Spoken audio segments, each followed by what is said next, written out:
Look, these we're not on camera while the intro plays. I hope you know that, but you still feel the need to do the light, which I love. Good energy, Wyatt. All Doesn't right, matter. second time is the charm. Hello and welcome back to the Double One Radio Gamescast. As always, I'm your host Ryan, and I'm joined by my lovely cohort of co-hosts Wyatt, Hi. Alex, Hi, and Brett. again. Hello. All right, great. This is episode number 68. We're going to be talking about where'd the money go? What happened to it? Where's Where the did Double it One Radio go? budget? And how to do budgets in, especially indie games, but I think we're going to look at AAA games, but AAA is a lot harder to dissect because we obviously don't have financials for most of these companies, so Yeah. it's hard to know for certain if this is what we did, but we're going to kind of talk about where budgets go and whatnot.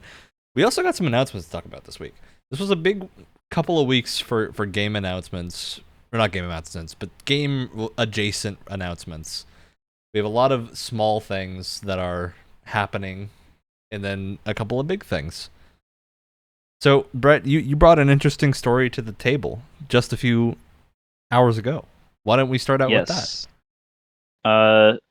So, I guess most of the people watching this podcast already would probably know the man by the name of Marty O'Donnell of Halo composing fame.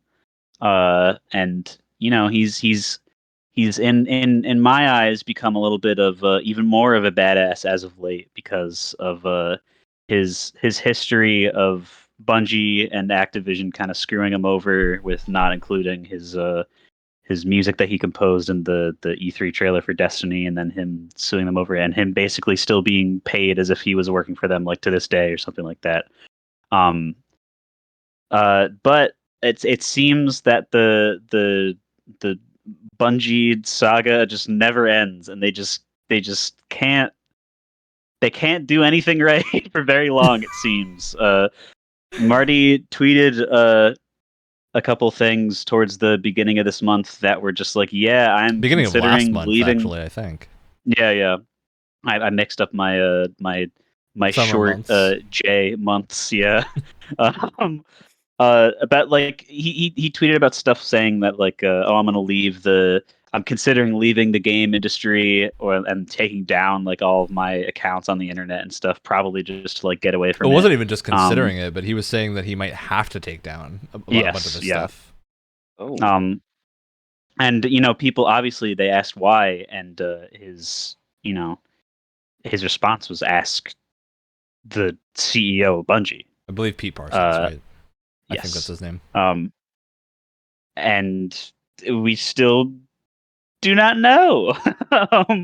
Because I guess it's probably some sort of legally binding thing that they're not Yeah. allowed to talk to the public about whatever thing is going on. But even like kind of going down the imaginary checklist of things that we would know, I don't know if there's really anything that we could be like, oh, it looks like this finally came back to bite him in the ass or something. It just, especially with him kind of citing whatever's going on as corporate bullying, that's kind of what I'm inclined to believe because it's Bungie and Marty's not an asshole and Bungie kind of is sometimes. And the sad thing is we really don't have many updates on this situation, considering it's been about a month since it started. So we're in the odd spot of not really having a whole lot of information beyond Marty O'Donnell himself just talking about it, because nobody else has. Yeah. I think that's probably why this flew under the radar during the whole, because this was right during E3 hype week. Yeah. Pre-hype they're trying week. to silence him. So conspiracy. it certainly seems like some kind of weird legal thing, probably with music rights, because he's saying he might have to take down his social accounts that have the music on it, which would be my best guess. But for why that would be impacting him financially, especially in like a legal battle, I don't know. So it's got to be pretty severe. But yeah, we don't have much more information aside from hopefully Marty O'Donnell gets through this fine. Though he's also hitting like retirement age. He's not. I know. It's not necessarily. He might be wanting to retire for two separate reasons of like this and just actually wanting to retire. Yeah. So we'll see. They just happen to line up very well in that respect, I guess. You never really retire from making music, though.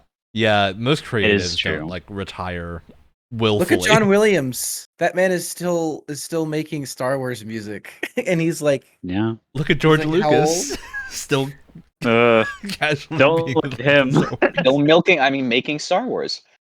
All Don't right, look at him. so we're gonna talk about a couple of little announcements from our friends at Valve. So Valve has announced that they're making a competitor to the Nintendo Switch called the Steam Deck. What Comes with a dimension are dock we in? and The everything. Game Boy. The Game Boy. The Game Boy. Game Boy. You have to be careful to pronounce that double B in Yeah. there. Mhm. Yep. The Gabe Boy.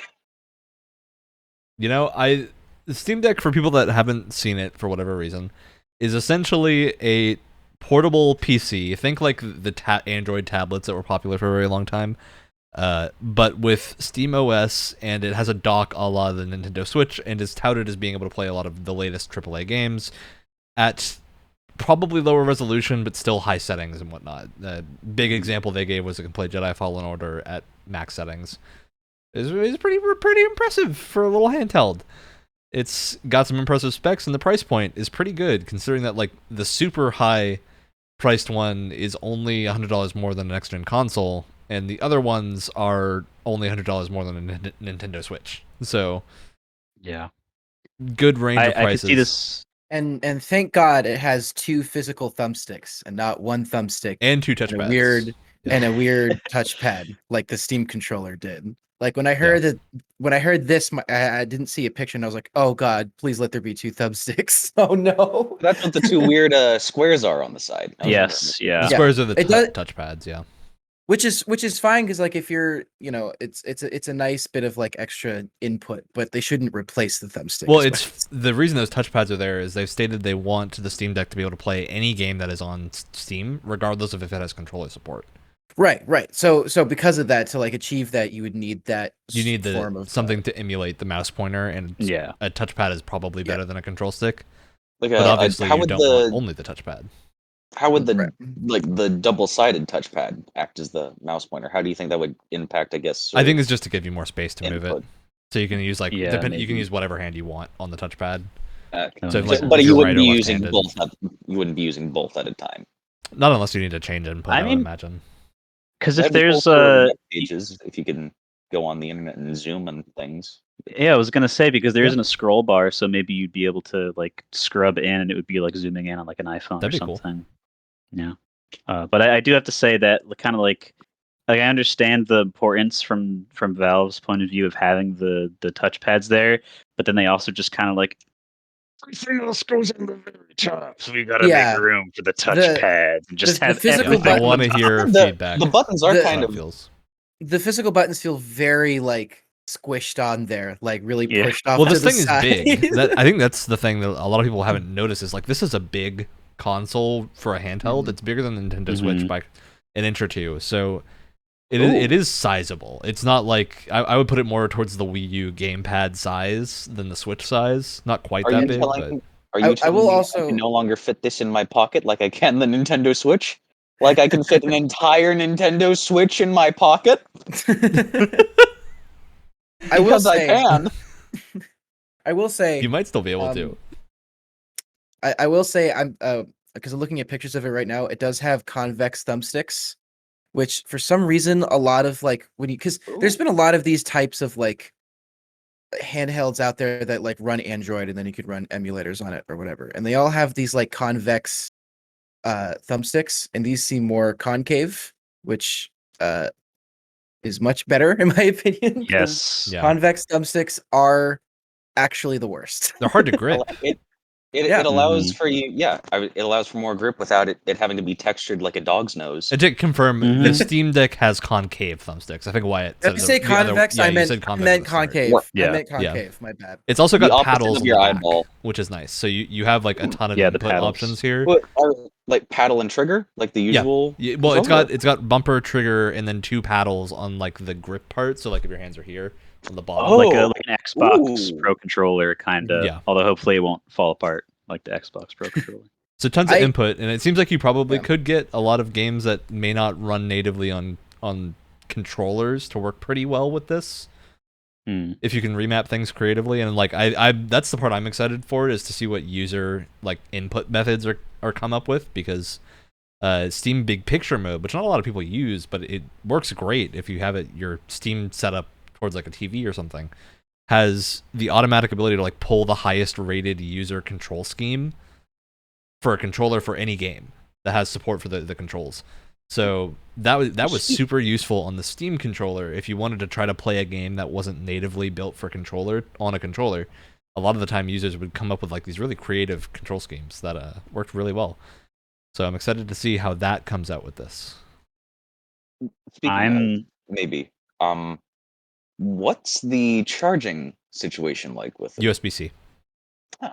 They're saying that it should have between 2 and 8 hours of battery, depending on how high resolution and high your settings go. Not what I was expecting, to be honest. I mean, yeah. That. Oh, crap! Also, how hot is it gonna get? That's my question. That's also we don't know yet. I would assume that's why it's larger than a Switch by a good deal, is to keep that heat down. Yeah. And that's also we haven't touched on the fact that the memory, if you don't want to get the 600 or whatever dollar version, your memory is going to be coming from an SD card, because the $400 one only has 64 which is not enough to. And it's also on a slightly slower disk drive type, so the 64 gigabyte is eMMC type of storage, whereas the 500 and the 650 models are NVMe SSDs.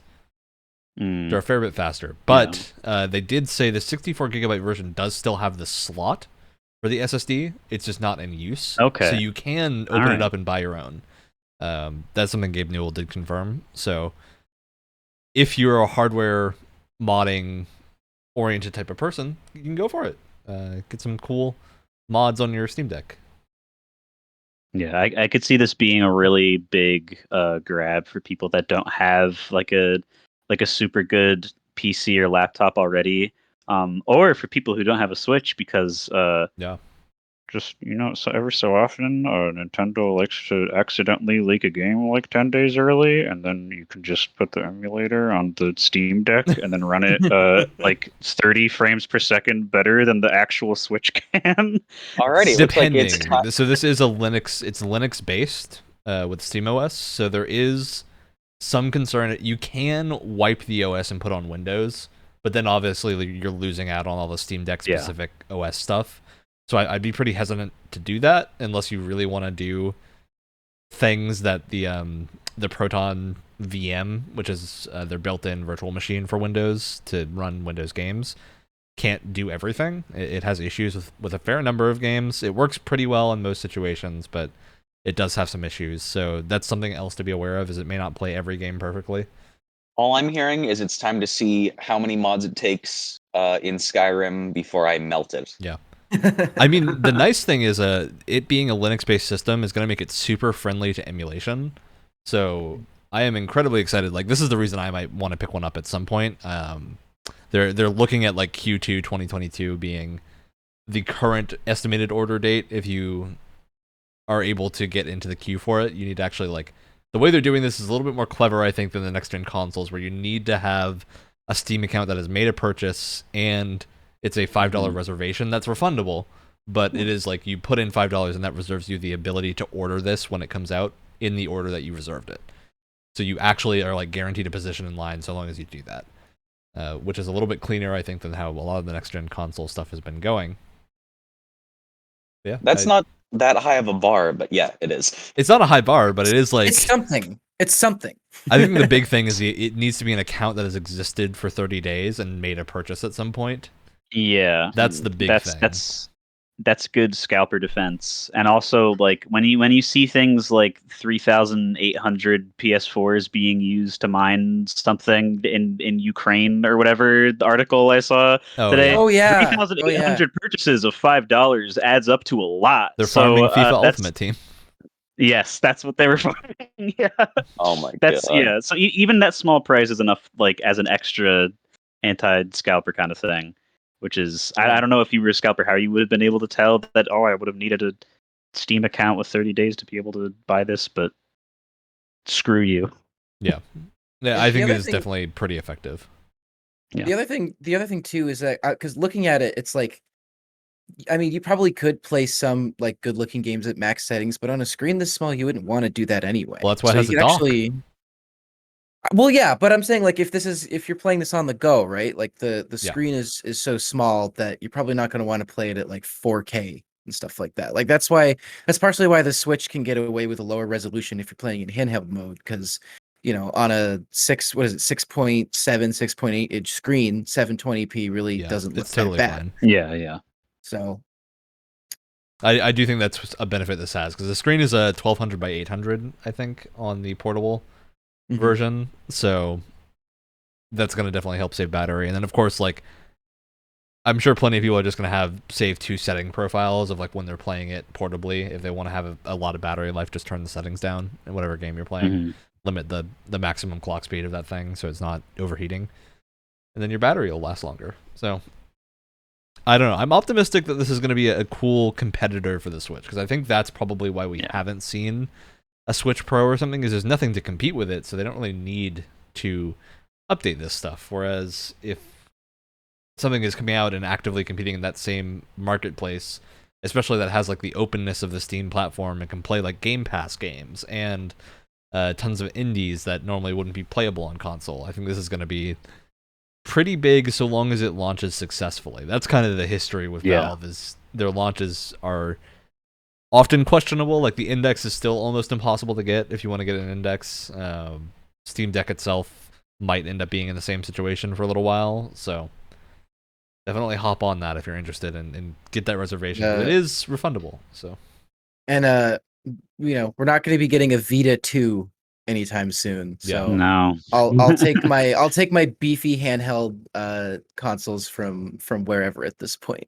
I mean, my thing is like, this is like a perfect JRPG machine, especially like older JRPGs, of playing games that are just like not available on modern consoles, but take a ton of time and would be really nice to have a thing that can go portable and on a TV. Yeah, and it seems to have like I mean, obviously we'll have to see how this kind of squished looking control scheme works, because again, looking at it's like there's so much space for the touchpads that like your only option is the claw grip. Yeah, but I meant, because like I mean, I've been playing Witcher 3 recently, right? So I'm like, okay, if this has a decent amount of power behind it and it's got like pretty decent looking thumbsticks, buttons and stuff, like this would be a good like Western RPG machine as well, just because you have like pretty solid input and a good amount of power behind it. So it seems like it would be good for that as well. Yeah, basically any lengthy games that you're going to want the ability to take portable and then put it back to play it on a big screen, I think this will be great for. I do think there was a slight missed opportunity in not like building in like a kickstand and like, plugging in an Xbox controller, so then you can like play it in like some sort of like portable sort of mode like the Switch has it, and then just have your like Xbox controller with you. I mean, they might sell a stand for it or something. That seems like a easily fixable problem, especially because it does have capability of doing that. I do think it's like a slightly missed opportunity to have it built in, but it's not like an unsolvable problem. I mean, who knows? You may even be able to like prop it up just because like the handles are kind of rounded. So who knows? You may be able to like, because they prop it up. They have that picture on the article of two guys playing Guilty Gear Strive with their fight sticks connected to it, and it's just like standing on the table, which is. I don't think you'd want to do that, because they like the 2 fight sticks and the table and how far you have to sit away makes the screen looks like the 7-inch little screen. But I guess maybe you can stand it up already. So I don't know. We'll have to see when people actually get it in their hands. Yeah, I don't know. I'm very curious to see how this goes over with folks that are looking for a Switch competitor. And especially people that want a like emulation machine that is powerful enough to do like that's always the problem with portable emulation machines, is you kind of cap out at N64 for the most part. Like you can't really go beyond that without needing a much more powerful rig, and setting that up portably is not easily accessible like a RetroPie or something is. So seeing this come out, I'm excited to see what kind of things come of that, especially considering like RetroArch is on Steam, I believe. So I just hope you're able to turn the paddles off on the back, because I know for me, anytime a controller here, I have my Elite controller. you right here. absolutely Anytime can. Yeah, Steam Big Picture already has that built in. Okay, good. Because like if you have one on the back, I press it so many times accidentally that it drives me insane. But yeah, Steam Big Picture has had the ability to turn off buttons for a long, long time. Okay. Yeah, I don't doubt that will be there. So I'm excited to see what this is like when it comes out, but it's gonna be probably another half a year at least until we see it. Yeah. So, Well, I'd argue possibly a bit more, and I don't know if they've accounted for this in production, but and this is going to be a question that I'm going to be asking in maybe every podcast episode. Here forward until it's resolved. How is the chip shortage affecting this? I feel like Yeah. we're probably hitting the tail end of the chip shortage. I think people have been kind of using it as a boogeyman for a while now, but I think it's more of a thing like we're seeing the effect of it now instead of before, because at this point, like things that were being released already had the chips in them. Well, I think that may be also partially why it's like they're announcing it now, but it's available Q2 of 2022. Because I think, but I feel like definitely by that point, it's not nearly going to be an issue as it currently is or was.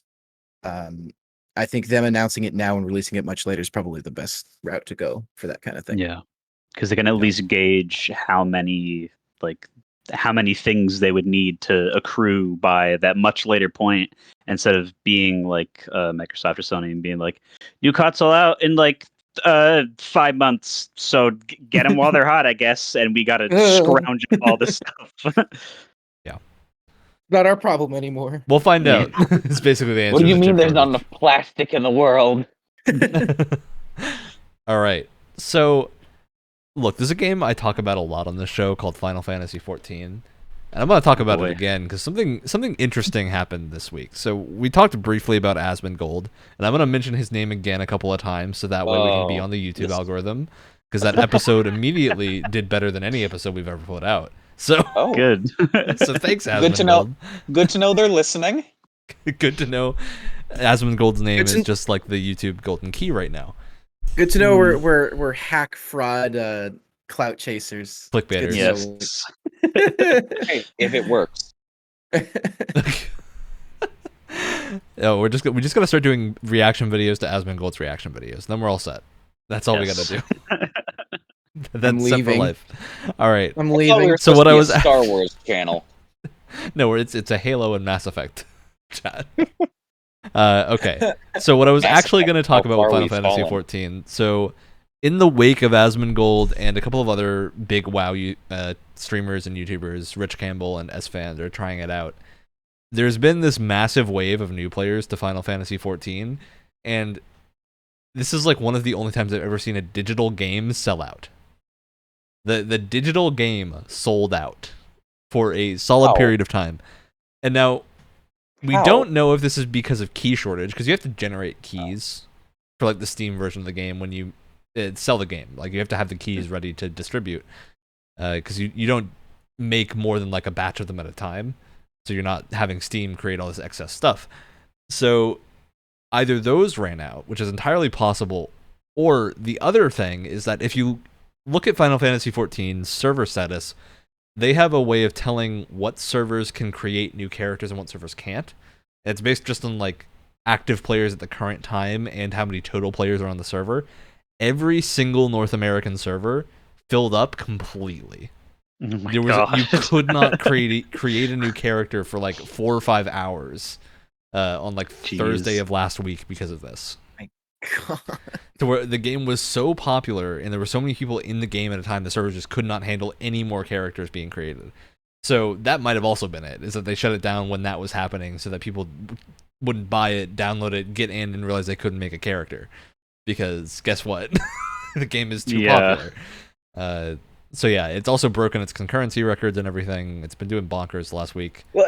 So were most people doing that to buy in grief, Asmongold? Or to no, most people are doing it because they're the big thing with the WoW community, having played that game for a while, like 5 or 6 years ago. It's a much more, think of like the stereotypes of classic D&D players, of like the neckbeard stereotype and stuff. It's the reason it's a stereotype for WoW is because a lot of the time it's true. Not all the time, but a lot of the time. And what those mindsets kind of encourage is looking at your game as like, you got to protect it. You got to defend your game, because your game is your game, right? You spend so much time in it, you need to defend this game because, hey, it's your game. You don't want other people to enjoy this other game more and tell you it's better over there because you're playing your game and you're not having fun, because nobody's been having fun playing WoW for a while at this point. Aside from like when an expansion comes out, you play through the content and you're done. And then they just ask you to grind for 800 hours until the next thing, which is horrid. It's not fun. It's the same philosophy that Destiny has right now. So they're having that issue. And the thing with Destiny is there's not a competitor. Like, people will say Warframe is a Destiny competitor, but it's a different type of game. Yeah, a completely different type of game. It's not a looter shooter. It's like a grinding shooter, which is fun. And unfortunately, this will always be the case. The only Destiny killer is Bungie. Yeah, it's same way with WoW. Same way with WoW. Because WoW is not being killed by Final Fantasy XIV. Like, a lot of people are like giving 14 credit for killing WoW. It's not. 14 is not killing WoW. WoW is killing it itself. People are just so fed up at this point. It doesn't need Final Fantasy's help. It's doing just fine on its own. All Final Fantasy has to do is exist. Ryan, this is also, I guess, slightly more of a personal question, but it can pertain to the... Yeah. So with the new influx of, I guess, the massive amount of players into Final Fantasy XIV. Yep, we call them Sprouts. Everyone loves them. I heard about that. I was talking to Tommy, and I'm gonna be, buying, or not buying. I'm gonna be at least trying the free thing after this. The critically acclaimed free trial that goes all the way up to level 60 and includes the award-winning expansion Heavensward. Get out of here! I am. I'm not going to be talking about it as much as Ryan. This is the last we'll ever see of him. Wyatt, he's gone. No, I'm gonna be at least trying it. Us two that remain. I'm going to be trying it at the end of this season of Destiny. Because Destiny comes first. Because the money I paid for it comes first. Yeah, there's the problem. There's still more story that they're drip feeding me, and I'm going to suck at that straw until it's dry. Yes, story, Wyatt, not just lore story. Anyway, so do I have to be worried at all with the influx of new players? Because Tommy promised me a very, I guess, it's the way that I can remember him describing it is that the game is incredibly polite. Yeah, like there's a whole system of manners, like saying, hello, hi, I'm new, things like that, and making sure to say goodbye to people in the server before. Yeah, you do a little O/ marks for your little waving man as you get in and out of dungeons. And I'm really looking forward to that. Is there any risk of that not being the case by the time that I join? So I think this is one of those scenarios why people watch Asmongold. Okay, we're looping back to Asmongold here because he has this really good take on how Asmongold has this really good take. Sorry, wait, who are we talking about? What's his name again? I didn't catch it. Asmongold? Is that it? We'll throw Rich W. Campbell in here as well, just in case. Asmongold. Asmongold has this take where he talks about it, and I think he's really right. He goes into detail about, like, the story in WoW is always about, like, vengeance, killing the enemy, and making sure they cannot get back up, right? It's always about beating them down and making sure that you are the victor. It is specifically a, like, victory-oriented story. Whereas in Final Fantasy XIV, you always give people second chances. The story itself, like, puts you in this mindset of being a nice person. Well, it's because the entire game got a second chance. So I can kind of understand why they want to really push that. Yeah, I mean, it's just idea. A type of storytelling. It's much more. Yeah. It's no less impactful, but it means that, like, every single time you fight a villain at the end, you're like, dude, you might go to jail for a long time and, like, be locked away, but at the same time, like, we don't need to kill you. We're all a bunch of softies here. We can figure it out. Hey, promise you won't break out of prison and kill us all? Yeah, it's very much the type of thing where it's like people realize their wrongs and become better. And Asmon was saying that itself leads to a better player base because the player base has that mindset ingrained in them by the time they hit in game. And who did you say said this again? It was Asmongold. Asmongold. Okay. All right, it's gonna get old. And I think that's it's very well thought out of a take. That's like, it's not just the community being better; it's the game itself leads to a better community because of the way it's written and the way it's made, regardless of the systems in place. And it's also the fact that, like, a lot of people point to 14 has much more reliable and active moderators than WoW does. Like, if you message a moderator, they can look at the chat. WoW has moderators? They do. And I've never heard of them working well. 14 has moderators that are, like, universally loved because, like, if you get harassed in game and send it to a moderator, by the end of the day, you will almost always have a message back that's like, hey, we dealt with this player, looked into it, and, like, we did whatever. And it works. Like, that's the big thing, is it gets the toxicity out of the community of people that are, like, actually super toxic, because those moderators can look at their chat logs and be like, okay, they've done this like 8 times in the past month. We know they're not going to stop. So we're slapping them with that 3-day ban. And then they come back and then maybe they're better. And if they're not better, then we slap them with a 30-day. And then yada yada. But it's much more active in that sense. And it kind of creates this much more welcoming environment where people aren't trashing you in chat unless they're legitimately trying to be helpful. Is generally the big thing. Like, if someone talks to you in chat, it's not like, hey, you suck, stop dying. It's more like, hey, you can do this to not die at that phase. Like, just don't stand there. He'll do this, like, wind up. You got to walk around him to be on the other side of this boss. And it's almost always massive helpful. Party killing AoE has a tiny sliver where you can stay. That's what happens. I did a boss earlier where, like, you don't see the AoE marker until it's too late, and you got to read the cast bar and be like, okay, I got to be under the boss or else you all die. So stuff like that exists. But yeah, I think that's what leads to that better community as a whole, which is nice. Sweet. Cool. All right. So I do want to briefly mention something. I don't know if anyone else saw this poster on their Twitter feed of the Monster Hunter Netflix movie. Oh, God. Oh, no. I don't like where this is going. The Monster Hunter Netflix movie. So not the the Monster Hunter movie that's already came out. Oh, not that movie. What? Okay. Yeah, there's already the Monster Hunter movie. There's the Monster Hunter movie that's live action. Now, there's another Monster Hunter movie called, like, Legends of the Guild or something, that released a poster on Twitter that is so utterly horrible. I cannot underestimate how horrible this poster is, because there's like a dude in the back that doesn't have ears. He's just got, like, PS2 texture face and then no ears. He doesn't have a helmet on. He just has no ears. There's nothing in the lore that says he has no ears. He just no ears. Then the weird thing is, if you watch the trailer, it doesn't look like that. So Please, I'm wondering, for the love of God, tell me you have an image of this poster. Oh, just search up Monster Hunter really Legends of trying. the Guild or something. It'll pop up for you. It is. Oh God! Cinematically speaking, Monster Hunter cannot catch a break right now. Now, this is the wild thing. I don't get it, because the trailer looks way better. Like, way better. It doesn't look great, but it doesn't look like a PS2 game. I don't think I'm seeing the right one. There's 2 guys in it, both of which have ears. Whoa! We found the new Craig. This truly is a build. One of you January. two can send it to him, because I can't touch Discord while we're streaming, or else the faces will go away. So I'll shove it in the voice it's called text Legends thing, of the Twitter Guild. link. It is, yeah. It's rough looking. It is. This looks like a Drakengard cutscene. Oh, This looks oh, like a no. PS2 game cutscene. Oh, It really does. It does. It's I'm not actually incredible. Understanding Where'd this. that man's ears go? But then if you watch the trailer, it looks way better. It doesn't look great, but it looks better. So, I don't know. I just wanted to bring that up because I'm like, I want to know how this happened. Like, who looked at that poster and went, okay, that's good. And the crazy thing is, there are people that have made fan posters of it using old art from Monster Hunter Generations, which has the same characters in it, and it looks way better. It's just made with, like, cutout art of the characters from the game.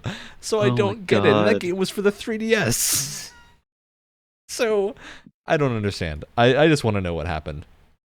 This feels like a similar thing where I don't know if you guys have seen one of the original Ready Player One posters where it's just the guy looking out over a city and he's like kind of like hanging on to a piece of like scaffolding or something, and his leg is just like 10 feet long, and like it looks like it has an extra segment of like shin in it. Yep. It's the same thing where it's like, how do you not like? Did you just never? Well, that one it was like, did you just never zoom out to look at it? But this one is like, how did you look at any aspect of this image and well, think this looks like okay? What's that CG? It looks like Final a Bionicle Fantasy movie poster. No, I was thinking like, what's it called? Final Fantasy Spirits Within, Spirits right? Within. Yep. That's what it looks like, right? It looks worse than Spirits Within. It's not. Yeah. It looks worse. It reminds me. It does remind me of Spirits Within. It's though. very like everyone looks very like they're made out of plastic, you know? Yeah, they look like plastic toys. So I just wanted to point that out. Barbie movie. I'd watch a Barbie funny. movie. Okay, now the biggest news of the week. Aside from Netflix did state they're going to also expand into games coming off of this like Monster Hunter thing. So we don't know what that's going to be. We'll talk about more about that whenever we have actual information because right now we have none. I do know that they announced in terms of shows they're going to be doing a spin-off show from Castlevania that's about Richter, which they said they're going to move into video games themselves, not just video game media. Oh. So I want to know what that means. That's why I said Christ. Oh. Yeah. Okay. But I just don't know. Like we don't have any other information aside from them stating that they're going to do this in earnest at next year. So we know based on their financial report that that's going to be happening. We just don't know what. Also, I forgot about this, but Wyatt, I remember you saying you did not like the director's cut naming of the Death Stranding director's cut, and I think most of us agree with you. Kojima has stated that it was not his choice. Really? Yeah, he didn't like the director's cut branding. But the director, he is the director.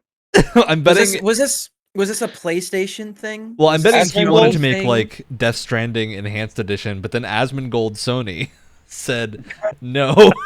You need to use director's cut because people know a Kojima game with director's cut on it. People are gonna buy, like obviously. But also, like I think I mentioned this last time. It's like saying that like, oh, this is a director's cut of Death Stranding. It's like the whole game was a director's cut. That was kind of what they were selling that's why it as. The name like, doesn't make sense. This is his like unfiltered Konami free vision. Like this is Kojima 110%. It's like you have Mads Mikkelsen, except for this director's cut. Conan O'Brien. Yeah. It's Kojima. Now it's got kart racing. Why not just call it Death Stranding Intergrade? That probably would have made more sense. Death Stranding Intermission Intergrade. Don't forget the intermission. Yes. Intermission grade. Yep. Death Stranding Dream Drop Distance 358 featuring Asmongold. All right. Okay.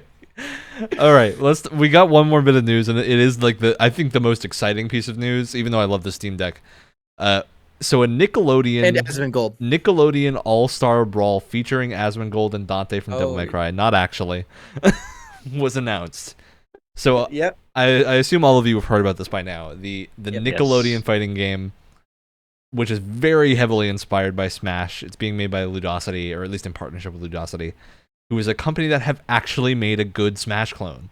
And not quite Smash clone. Yes. They've made a well-regarded Smash-style platform fighter called Slap City. And apparently they were specifically reached out to from the studio because they wanted, from the Nickelodeon IP holders, because they wanted to make this game.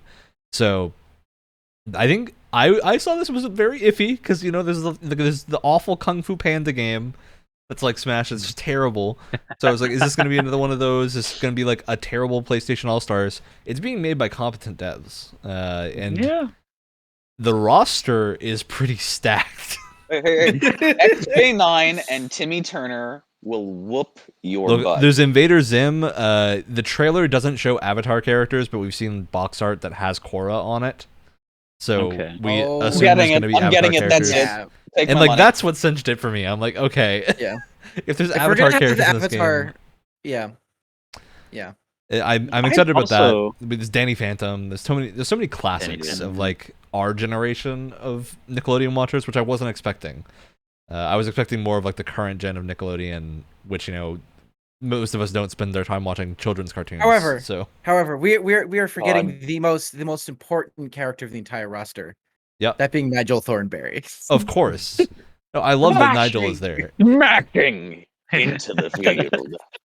There's so many great characters here, so I'm very excited to see where they go with this, and if it comes out in a good state. That's like my chief concern, because like this dev has proven they can do a platform fighter, but can they do this like much larger scoped project that has like a lot of characters in it? I'm hoping this will temporarily sate my hunger for a VR Avatar game. A VR Avatar game. Wow, interesting. VR. I just want an Avatar game. I just want a good one. I want a good I want a good Avatar game. All right. Yeah. All right. One that's not based on the movie. So yeah, I'm interested in this. I think a lot of people are in the gaming sphere have looked at this and been like, huh, this looks more competent than we were expecting from an announcement like this, especially because it was just randomly dropped. So I'm excited to see how this turns out. The only thing in my mind that I have heard rumors that they could not get voice actors for this because of the budget. So it's going to be like severely under voice acted. It may not have like lines aside from show lines for characters, which is a little concerning. I think you could have grunts and pass it. Yeah, but I'm like, if you're doing a platform fighter with Nickelodeon characters, you got to have some one-liners. You got to have some comedy in there. They might not be able to hire the actors, but I almost wonder if you could get away with like, okay, let's pull some like clips from the shows that they're in. Like, yeah, if we need that's a line, what I'm we thinking. can like go into the archives and like get a line from the show. I feel like you could probably get away with that. Especially for something like Avatar, where there's tons of fights and whatnot, and like I'm sure Nigel Thornberry's got some zingers in there you can pull out. Yeah. I think as long as they get everyone's theme song in there somewhere. His main attack is just a dive with his nose out. Yeah, I need to hear the Danny Phantom theme song as I'm messing people up. Nigel Thornberry, okay? Yeah. I need that in my life. As I'm beating the crap out of Sandy from SpongeBob. This is the kind of thing where I could see it coming out and being a good fighter, but just a disappointing Nickelodeon game if they don't get the voice acting and the themes. And that's a big thing. A lot of that character is gone when you don't have those, and that's obviously for a platform fighter like this, the one that's based on a property. It's really important. Yeah. Who would win between Sandy and XJ9? Patrick Star. There's only one way to find out. He's in the game. Also, isn't this game confirmed to have rollback netcode as well, which Smash does not have? It is just it's a very good netcode that basically corrects input lag and like distance lag so that the players are on the same frames at the right time, which it adds a little delay to games, but it makes it so much more smooth to play than it, like jerking around constantly and everything. It's what most fighting games are moving towards now. But there's been like a famous thing where the Tekken director said he thinks rollback is stupid or something. So it's just ridiculous claims. Guilty Gear Strive is using rollback, and it's so smooth. It's such a smooth game. So I am excited to see how smooth Nickelodeon All-Star Battle. I am looking over the trailer again, and I think my only concern is that some of these characters they're like 3D models from a 2D show. Yeah. And so I don't know if we've seen the full roster yet. I don't know if all of them will make the transition super gracefully. Danny Phantom was the one that stuck out to me as looking a little bit weird. The other one that stood out to me, Patrick Star looked mostly fine, but his eyes looked a little manic in places. Wait, are you telling me, Wyatt, I get to relive that Jimmy Neutron Fairy Odd Parents crossover movie? Oh my! The Jimmy Timmy Power Hour. Of course you do. You got to relive the Jimmy Timmy Power Hour. Hella. All right. So we have other things that we can talk about, namely our topic for the show, which is where'd the money go? Where budget do happen games? It all went to Nigel Thornberry. It's all gone to Asmongold as of this week. Oh God, do we have to pay him the profits that we don't make for saying his name so much? I don't. As long as we don't say Asmongold's name again, I think we'll be like, dang it. And Wyatt bankrupted us. Said Asmongold one too many times. Again. But yeah. So we are in a pretty good spot to talk about the budget things. I do have a game for you all. Yes. Oh no. You ready? You ready for this game? No, but okay. All right. So before we talk about where the money should go, I want you guys to say where the money's gonna go in this Nickelodeon All-Star Brawl game. Where's the money going? I mean, the licenses. Definitely not the voice actors. Clearly not the voice acting, yeah. Thanks for the heads up, Ryan. I mean, we don't obviously, know like- about that though, because that was rumor. It's not Okay. confirmed. Okay. I mean, there's clearly they have a rollback in, which I think is a good sign for gameplay, and that to me tells me that there is at least a lot of thought going into the gameplay. Like this is a dev that is they're supposedly at least a little bit renowned for doing a good job once. So I would say At least that one may time. be a good portion of whatever budget care allocation would be going to doing a good job a second time in the gameplay department. Yeah, I think, and Absolutely. kind of like going off of that as well, these kind of platform fighters, like they kind of live or die based on like their input and how precise you can really be, whether you're online or offline. And so they really have to make sure that, it's got good juice, first of all, because again, that's very important for these kind of games. It's Absolutely. got to have good juice. Sippy. But also just like because like you spend so much time with, especially with like melee focused games, on like collisions and hitboxes and stuff like that, and making sure everything is like They did spaced the way show it should Patrick be. Star dodging a projectile mid-game by doing like a flip out towards the screen thing. So, Towards the screen. It's 3D. It's not a. well, platform? it's like Smash, and Smash has moves like that too, where even though you don't move your character on the like Z-axis, you can look at things that are happening there and like use moves that will move you one way or the other to dodge things, which is very cool. Mhm. I'm excited to see what this ends up looking like. All right. So, where's the money going? What's the verdict, you three? It's a cooperative game. What's the one place the money's not going to go aside from voice acting? Some sort of like single player story mode, I'd guess. I'm pretty sure there's going to be a hefty amount that has to be spent for likeness usage. I'm wondering about Characters. that because I believe Nickelodeon was the one that reached out on this. I could be wrong. Oh. So I think this okay. is technically an in-house project, which probably means it's going to be more like the revenue split is what'll matter rather than whether or not they're paying for the licenses. Yeah. Oh, okay. Then again, like kind of what we were saying earlier, if that's the if that's the way it's gonna be, then they probably have access to like That's the way the we can't get the cookie voice actors in, but we can get, voice lines or whatever from their respective shows. Oh, yeah. But anyway. All right. So, with that, we're going to go into our actual discussion of the hard monies. Yes. Okay. So, Hard money. I think this is an easy one to look at because we already talked about Final Fantasy XIV and Destiny. I think we can start very briefly with those two because I think those are fairly obvious in some scenarios. And I'm not talking about live service money. We're not talking about live service stuff. Yeah. We're talking about like game at release or like when an expansion releases. Where does the money, the budget go to ensure that you are getting the best product for that and We're also talking like the about best return? the development process. Yes. Like where does the money go in that span? Not monetization. Two very different things.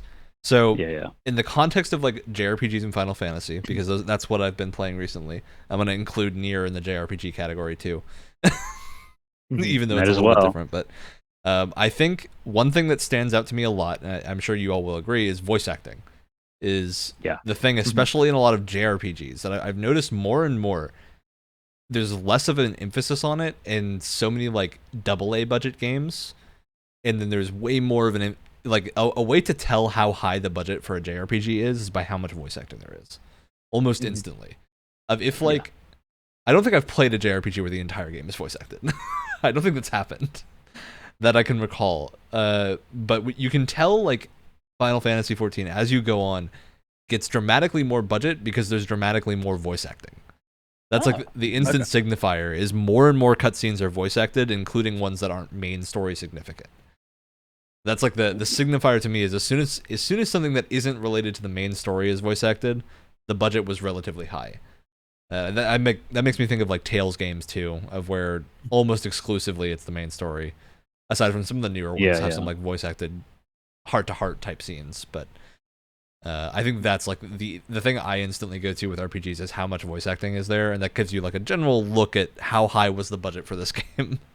Sure. Mm-hmm. I would also say that a lot goes into like side quest writing, because you have like, I mean, again, I'm replaying Witcher 3. There's so many side quests and just stuff going on that's Yeah. not the main story, that you have to have like a full team of writers that are just writing constantly, like nonstop. Because it's just, you're not just going in writing and then, oh, that's it. You have to do like several like drafts and different passes and stuff like that. And oh, does this work with this area? Does it like what kind of loot can we give and how can we tie it into the quest and stuff? And so much time, therefore money, is spent just getting out as many side quests as you can for content's sake. Yeah. That is one thing. I do think side questing is weird in some scenarios, because I think if you have a designer that isn't needed for other things, as can often happen towards the end of production, where like if you have a lot of tech designers, they'll probably go into bug fixing. If you have a lot of designers that are doing art and whatnot, they might be hitting the end of what they can do towards release, because you obviously need time to implement all that art. So I think at that point, that's when you have people looking at like, what side quests can we fit in? What cool little fun side things? Because you can very clearly tell, at least in most Final Fantasy games I've played, like when you are playing a side quest written by the main staff and when you're playing one written by someone else.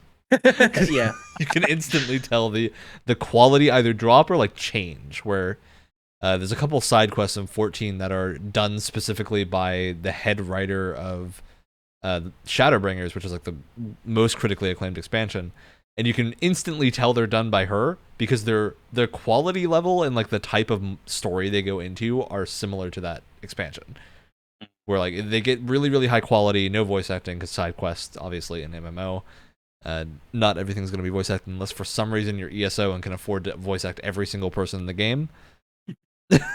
Just still bonkers. But hey, budget went into voice acting for that one, because the quests, You could hear them. You could hear them. And that's what's important. Yeah, it keeps me from skipping the dialogue sometimes. Not often, but sometimes. it helps. Honestly, like even if the quest writing isn't quite as good, having like a fully voiced like character talking to you can like really help a lot, at least for me. it was fun to hear Vivek. Yeah. Sad I couldn't canonically kill him.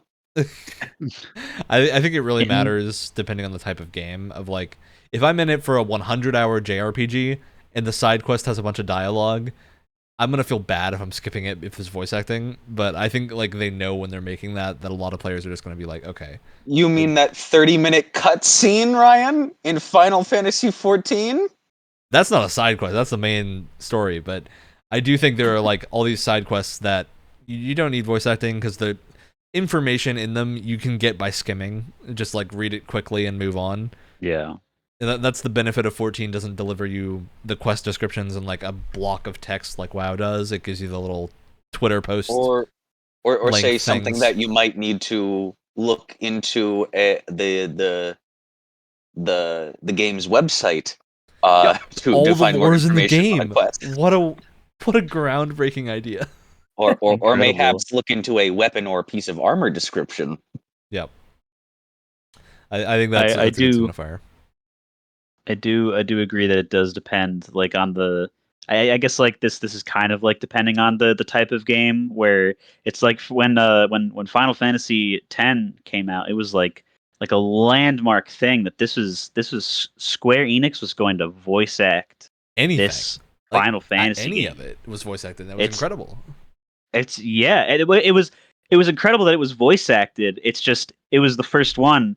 So the voice acting kind of sucks and it's awful. Dude, but is 10 the one with the laugh? Yes. Yes, that's the one with the and apparently he also does like the same laugh in Japanese, which is I don't understand. But it's so thing... Brett, before you go on, let me tell the laugh story real quick. All right. Okay. There is the voice actor of that, who is like a professional voice actor, that he does Obi-Wan and all the like a lot of the Clone Wars stuff. What? Yeah. Yeah. Yeah. What? He's like a professional voice actor. You would never know. You would never know. So he talked about that scene specifically, and he said that was the direction he was given because they were like, we don't want this to sound like they're having fun. They're talking about that scene specifically is like a super emotional scene where the main character, the main girl character is going on like, oh, I don't know what to do. Like, I've never lived life before, and I don't understand what's happening. And she's just like breaking down. And so the main dude comes up and is just like, he just laughs in her face, and he's like, look, so what I do is I just laugh at weird times inappropriately, and that makes me feel better. And then he does that. So I find that scene makes much more sense when you take it through the lens of it was intentional. It wasn't meant to be. It wasn't done without them knowing what they were doing, but it's constantly taken out of context, and it's still ridiculous. It's still a ridiculous scene, and like the writing of it is insane, but the laugh itself was very much the direction of the game. It's bonkers. I guess you can see what they were trying to do with it in context. That's the best I can say about it. It seems like from your description of it, it didn't quite come across the way they wanted it to, but you can tell what they were trying to do. If you haven't played any games aside from PS2 JRPGs, it comes across the right way. In like a month. I just want If you've never had a conversation with a human being before, it comes across just fine. That's what I mean, that it's from the era. At the time, it's like, oh, they did the voice acting, but now it's like, we've come a long way. Well, the rest of the voice acting in the game, though, is like way better than that. That's the important part of like, especially the later you get into the game, the better the voice acting gets because the characters started to like understand how to act in video games. It was still relatively new. I mean, just maybe just one more take. Well, it was intentional. That's the thing. Like, it wasn't that they didn't think the voice was ridiculous in that scenario. Like, the laugh was ridiculous. They wanted it to be that. That's the difference. It's not a budgetary constraint. That is what they wanted. But it's insane. But it is. I think that's an interesting bit about that game. But yeah, you can tell that there was probably a huge amount of the budget for that. I would imagine is getting those voice actors. Obi-Wan Kenobi. Yeah, the dude's a good voice actor if you listen to a lot of his other work, and also he does do pretty good in the second half of 10. But it is really even when you get really specific there. Spoiler warning, I guess, but don't spoil even when if you're gonna spoil something major. That was really close. It was really close. Really. That was really close. Look, I know a lot of people are still picking up Final Fantasy X because it's one of the ones that gets recommended. We're still picking up Final Fantasy X! That game is great if you want to play a turn-based JRPG on your Switch. That is like my thing. If you want to play like a turn-based JRPG with a really cool progression system, the Sphere Grid is still one of my favorite like progression systems in a JRPG. I think they do some really cool stuff with gameplay in that game. And look, there's the big issue with JRPGs now. There's almost no summons in anything, and I just want my summons. And FF10 does summons correctly, which is great. So yes. All right. There's the Final Fantasy tangent. Final Fantasy well, turns out we're actually everything but a cooking podcast. I've got an example ready to go. If we're moving on. So this game has the dubious identity of being a PS4 tech demo that was supposed to come out at launch, or it felt like it was supposed to come out at launch, but it didn't. It's called The Order 1886. Oh boy! I picked this game up for $5. It was in like a bargain bin sort of situation, and I was like, I don't know, it's $5. Maybe there's some cool stuff in it if you only pay $5. The game is gorgeous. It is like probably still the best looking PS4 game. Still, the rest of it. The rest of it, well, I can't even say that it's bad. The story's bad, but like I can't even say like it's just gameplay mediocre. is just, like, it's so bog standard. You could tell that like that's really what they were going for. And I really feel like if it had come out when the PS4 came out and it was this like really impressive tech demo, right? I feel like people may have been like a little bit easier on it. I think a lot of the complaints about that game too were the length in it being full price. Where a huge Yeah, problem it was- wasn't Yeah. it like only? I mean, look, 4 I or paid 6 $1 an long? hour. I paid $1 an hour for that game. I put it that way. I paid like Yeah, $4 or so short. $5, and that's and also half of it is like walking around. So Yo. I think for a lot of people that turned them off immediately. And you know, if the script and the story was better, I wouldn't have minded. But here we are. But yeah, no, you could definitely tell.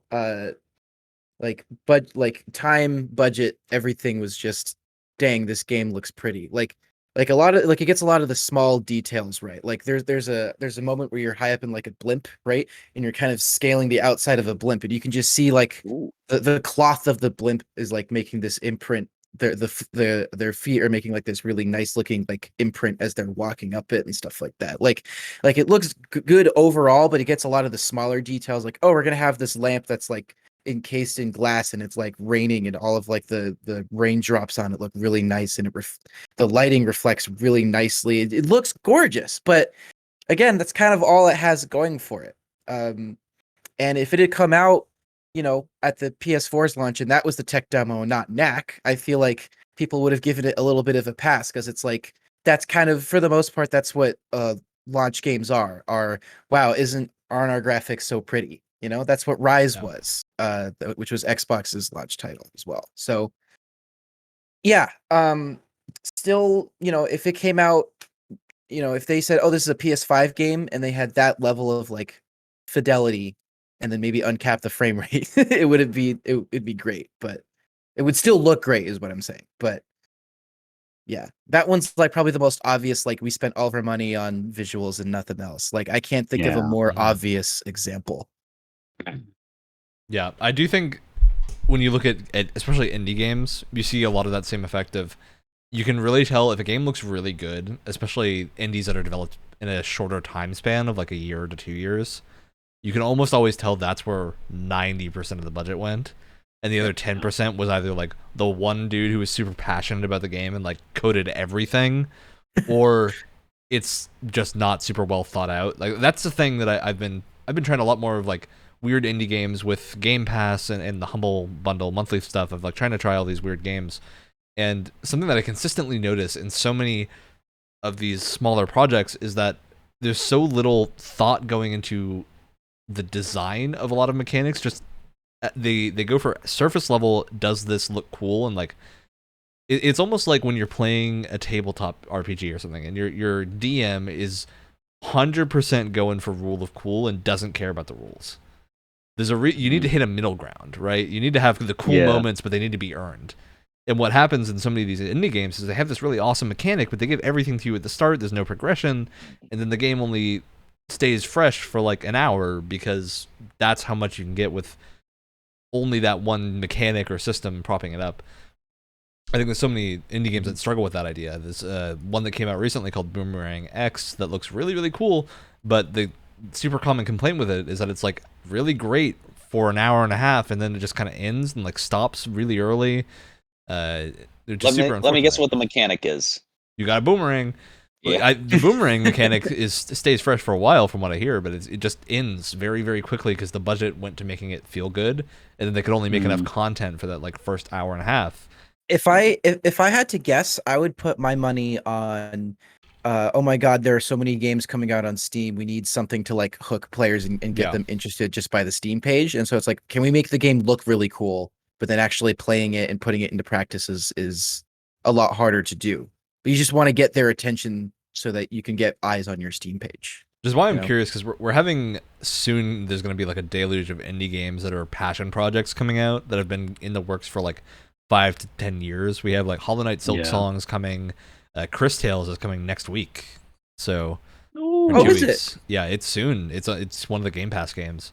So that's coming soon. There's a lot of these like smaller indie projects that are finally starting to come out. So I'm excited to see how these games that still have that like super striking visual style like Chris Tales are doing with this new environment, and like how much success they find. So I'm curious to see if they were the right budget decisions were made and whatnot, because that's the thing that I keep coming back to with these indie games is so many of them put so much thought into like one thing. They put so much thought into the art style, or a ton of thought into one mechanic, or a ton of thought into like it running super well or something, but it never comes together as a total package. Like you just kind of lose Mm-hmm. that element of consistency that brings you back to the game. And it's totally a thing of like, I think what happens with a lot of indie devs is they hyper focus on like visuals and sound and wanting to overcome the like indie stigmata of you don't look super great, so your game. They don't want to hear the phrase, "This looks very indie." They don't Yeah. want to hear that because it gives your game a certain Which, like, connotation. we've said that Not even that before. it's a bad connotation. It's just you may want to escape that connotation because there are a lot of people that immediately just like disinterested. Oh, it doesn't look. And it's understandable. Yeah, that's sure. the biggest thing about it. Is it's I totally get where a lot of these games are coming from. It's a completely rational fear or concern, I should say. Yeah, because the honest truth is that like just making a good game doesn't cut it anymore. That's not good enough. Yeah. You need to get either lucky or get picked up by someone early on. Having a publisher is huge right now, just because of the fact there's so much availability on Steam, and there's so many like free things too that you really need to make yourself stand out somehow. And timing. Yeah, timing of is release. a huge part. The easiest way to do that is just to have some really cool visuals. But if you have really cool visuals and your game only lasts an hour and a half, you're going to get like mass refunds as soon as people hit that and they're just like, wait, where's the game? Oh, So- yeah, because you aren't going to be playing for 2 hours. That's no. the thing that really worries me about a lot of the demos that I played for the Steam Fest. There's so many demos that I played that are super cool. What I'm really worried about is they're going to come out, last for like 5 to 10 hours as a full game, and never like reach the potential they were going for, or like give you everything at the start and make it so you don't have anything to strive for. And I think that's like a huge part of what makes games entertaining, is having a goal. Even if you're not like a goal-oriented player, just having some form of like, even if you're playing Minecraft, right? You don't need a specific goal. You just need something that you can do that's cool, that requires some amount of work from you. You could be like, oh, I want to build this castle. I need to get this specific block at this specific depth of the It's thing. goals. It's goals that you set up for yourself. Yeah, or just regular goals. It could totally just be like an RPG where you have a quest log and you need to do things. That's fine too. But I've consistently seen less thought put into progression and more thought put into visuals and audio, especially, which is because it grabs your very attention. noticeable. Because it grabs your attention, and I think it's the kind of thing where like those games, I always play them. I'm like, this is super cool and super fun, but there's not a game here. Like, it stops after a little while. Yeah. And there's a fine line, because like Journey is like that too, to a degree. But Journey hit like so far up on everything it needed to do. It knew exactly what it needed to be, and how long it needed to be, and what the price point needed to be. What you're describing is video game icing, and Journey is the most delicious video game icing you have ever had in your entire life. That's the best way to describe it. Yeah, it's not fondant. They're serving you a plate of icing, but they're not trying to pretend it's anything more than that, right? They're saying like this is the icing, and we're gonna make it just the greatest icing you've ever had. It's like you go to one of those. That entire studio is just like going to one of those fancy restaurants where you get served a bunch of little courses, right? And every one of their games is a little course. You know, you got Journey is the little course. Flower before that was a little course. Abzu, which I think is a different studio, fits the same bill. Is very much like forming this little trail of games to play, which is great. Pathless. Yeah. Actually, Pathless is substantially longer than the others, but that's the point. Yeah, Pathless is also substantially more expensive, too. So I think it's double the price of Journey. So that's true. It's interesting. All right, Brett or Alex, do either of you two have a game you want to talk about? Dissect. Would you like to talk about Destiny? You want to do it, Alex? We can all have I'm gonna an absolute field day. I'm personally sick of talking about this game, so I'm gonna go take a break. Yeah, see it. I'll be right back. Quick, Alex, before he comes back. Okay, where did the money go in Destiny? Advertising. For the actual game, not for press. Or was advertising? Yeah, advertising part of it. Yeah. Oh, I mean, advertising was a serious answer. I think it depends on like, is budget that could have been put towards development going. I think for Destiny it's a weird scenario because I think Activision probably picked up most of that. This is back in Destiny 2 launch where they were still with Activision. Yeah, still with Activision. I would assume most of that was probably Activision pushing for this amount of advertising budget and not Bungie pushing for it. Mm-hmm. I definitely feel like the both lore and story writing for it were not given the money that they deserved. I mean, at They least were It was given what people were working, what few people were working on it, where it was more of a labor of love out of being recompensated. yeah. Good way to put it it. was also a situation of where it had the money and time that it needed. It's just they decided at some point that they weren't going to do it anymore at like not the last second, but close to the last second. And the guy who wrote it was just like, all right, well, see ya. So then they had to write something else that was very, Yeah. I mean, the story of Uh-huh. Destiny 1. Yeah. Well, I, Destiny. I, I was talking about Destiny 2. oh, okay. Yeah, never mind then. We can talk about Destiny 1 as well. I don't know It's, yeah, as because you much just about said Destiny, so Yeah, that's why I mean, I think went for to- both of them, it's probably pretty similar. Although Destiny 1, I definitely feels think like had more of the Oh my god, absolutely for Destiny 1. That was supposed to be a single Yeah. player game where you had to rescue Rasputin from Oryx, and that Mhm. whole thing got thrown away. What I do wonder is, Um, I think the main thing that happened with Destiny 1 is they talked about like the troubled development of that game. Probably had a huge budget, but a lot of it we didn't see because it got Yeah. spent on things that didn't end up in the game. Yeah. Which is another thing that happens a ton with, especially like I think Final Fantasy 15 is a great example of that, where God. if you play the demo of Final Fantasy 15 from before the game, like the year before the game came out, it plays completely differently. It's a different game that I think was way better. So it's one of those weird scenarios where like, where'd the money go? You have to look behind the scenes and be like, hey, One, what happened? at least for areas that I paid attention to and can see/feel in my personal experience, where the money went was weapon feel. Absolutely. Yeah. It so many, even like the non-exotic guns or even non-legendary guns, they just feel so tactile, or if not that, then just satisfying to use. Absolutely. As That's what far keeps as me coming back to Destiny. Like once a year, I'll go back and play at least a few hours of Destiny just because it feels good. That's something they've nailed. Is the gunplay just feels like Bungie gunplay in the best way possible. Yep. Yeah. Continue, Alex. oh, that was the big point of where the Oh, you done? I thought you were gonna keep going. It was, yeah, big point was gunplay, weapon play, gun feel. The little one was, or the least, maybe not the least, was story and lore. I have to imagine a significant portion was also not too significant. Though you did have like some of the heavy hitting famous voice actors for voice acting. Yeah. There wasn't Peter too Dinklage much. probably cost a lot of money at the start Yeah. because Yeah. Unfortunate. because he did have this entire thing where like he hates video games for a surprisingly justified reason. Like there's very few people that I would say have justified reasons, but he had like, I believe it was his either his wife or someone in his family had like a crippling game addiction at some point, and it like completely distanced them from the rest of their family. I'm like, wow, yet I get it, but at the same time, like you accepted a video game voice acting role, Yeah. presumably for a lot of money. I have to assume there was a big paycheck tied to that. But then he was later replaced with Oops All Nolan North. Yep. Yes. Saul Nolan North's a good way to put it.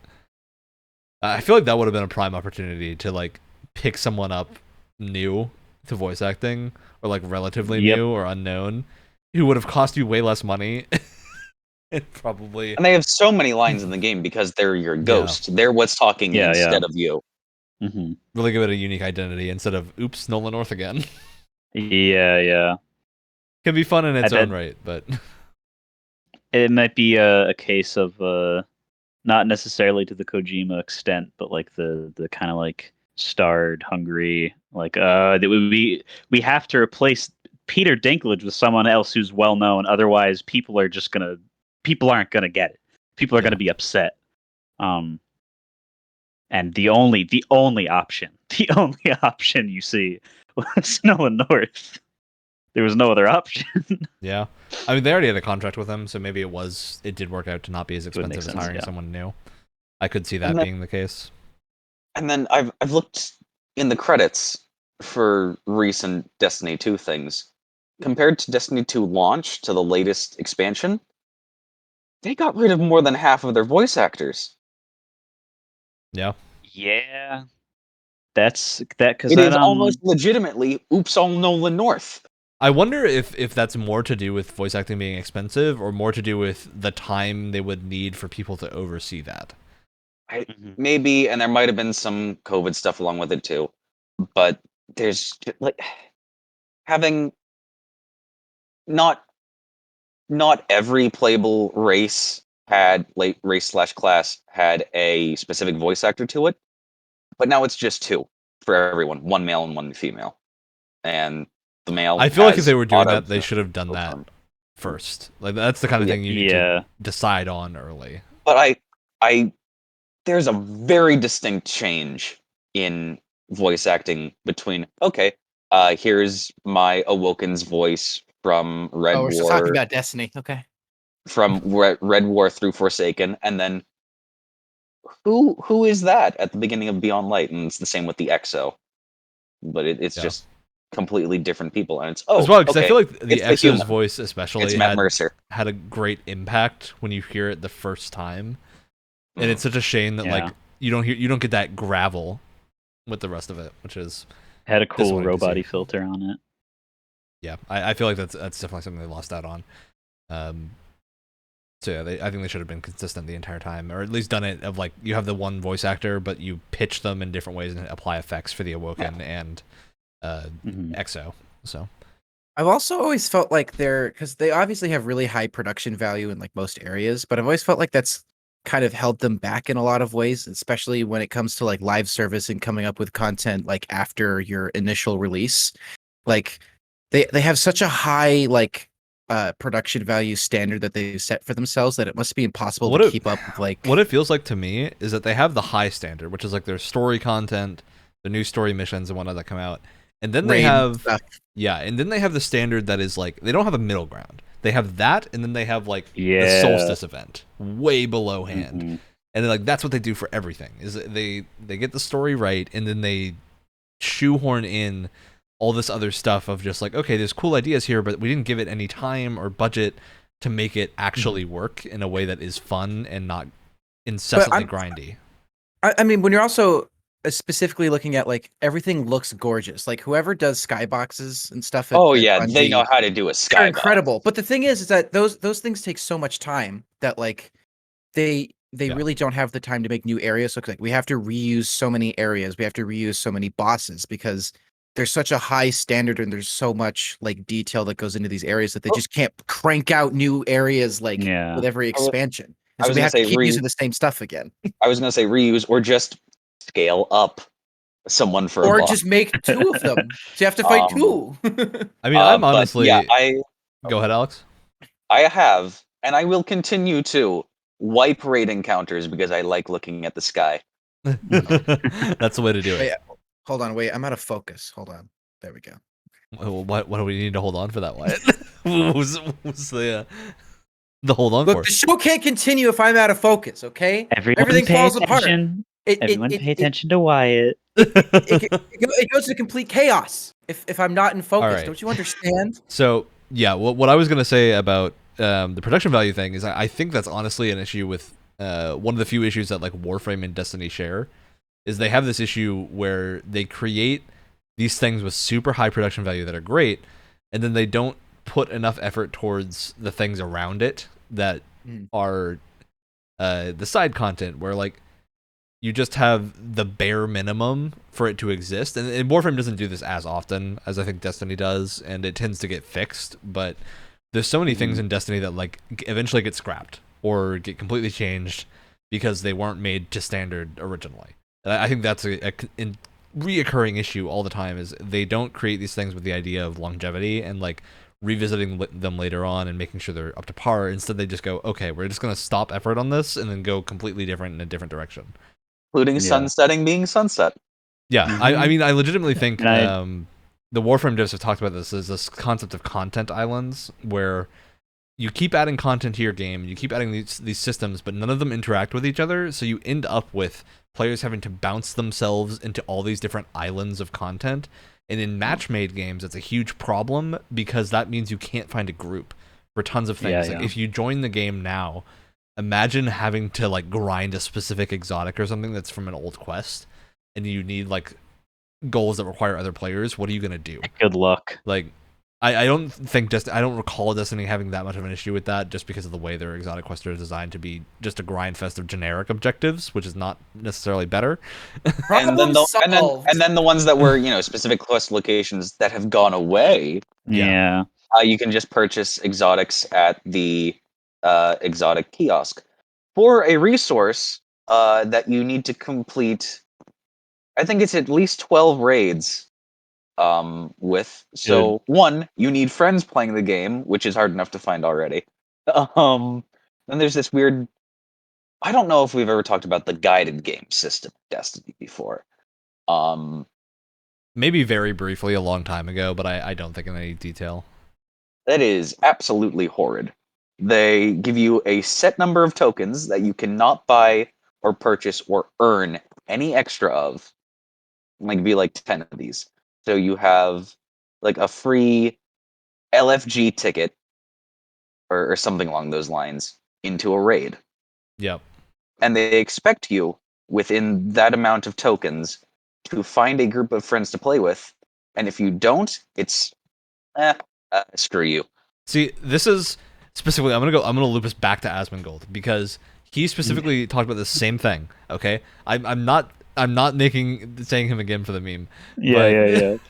So Sure. one of the other things he mentioned in that same video was WoW does the same thing where you have mythic tiers and you need to get like tickets to do these tiers at higher levels, where you have to like grind this thing that you then lose upon entry. If win or lose, you lose this ticket. Oh.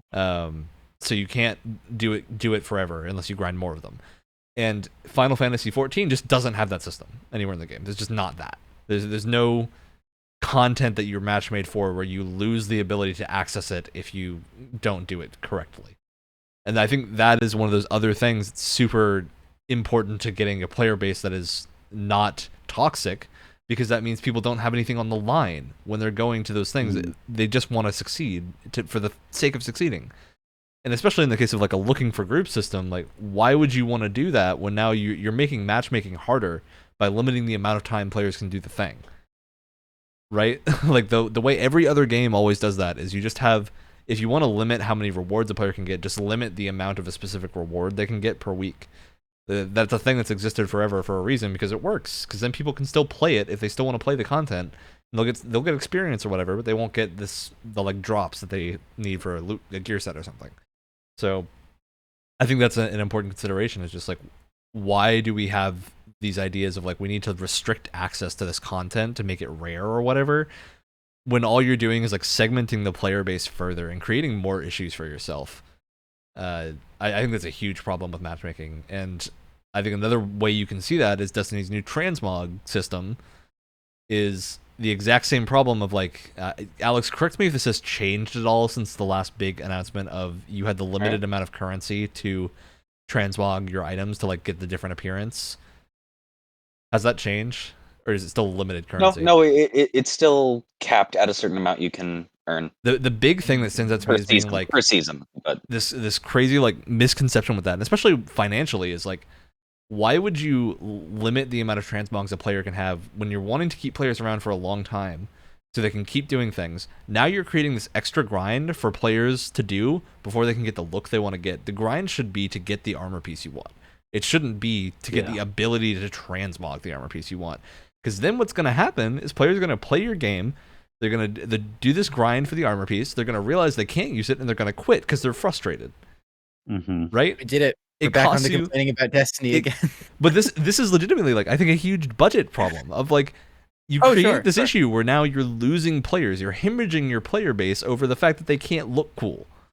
Oh yeah, the things that Bungie loves to do: sharpen their teeth specifically to bite the hand that feeds them. Yep. And aim a shotgun directly at their kneecaps. Which is a shame because Yes. like there are tons of talented people at Bungie. I would say the majority of the people there are incredibly good at their jobs. It's just like they keep compounding these poor decisions that they've made a long time ago about design philosophy and are not willing to change the outlook enough to be like, okay, the players will stick around if the game's good. Like that's a clear thing if you look at like Star Wars Battlefront 2 from 2005 still has an active player base because the game is good. There's no progression in that game. You don't earn anything. You don't need it if the game's good. And Destiny has good shooting. People want to play the game. So all they're doing with these systems is driving people away. And like I think it's super clear when you look at every other major like looter shooter or MMO, Endgame, people always joke that Endgame is fashion. Because it's not a joke. It's true. Endgame is fashion. Because that is what will make people play games, right? So like you get to the end of The Witcher, Wyatt, and you're like, I want to get this cool Witcher gear set. You're gonna keep playing to get the cool Witcher gear set. I just spent all of my money getting a masterworked woven. Exactly. Like you don't need, I had no money. You don't need to have these extra incentives for people to be able to use the transmog stuff, because that is such a powerful incentivizer on its own that like you restricting it now makes you lose players, because all the people that want to look cool, like cool space knights, wizards people, like the aesthetic that Destiny is famous for, just can't do that they have left behind in Destiny 1. There's a few pieces. The Solstice armor was like that, but it's gone now. There's a very few, also the and the Solstice event, armor. so... The Solstice armor. It's been more and more event armor.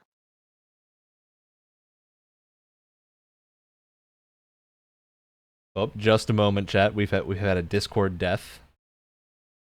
Just give us a second. We'll be right back.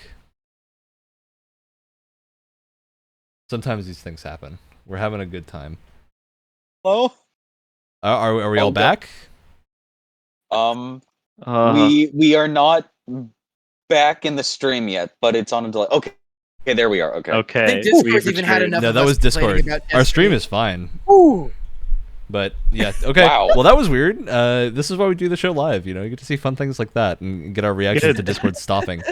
I kept talking while you guys were gone. So we didn't say Asmongold enough. You didn't. Asmongold. Asmongold. To finish up my or at least my part of this section. Yeah, you guys can add on this as well. But it's become more and more of a problem with event gear in Destiny. Like with the solstice pieces, that they look pretty cool on their own as a complete set. You can't match them with anything. You cannot mix and match.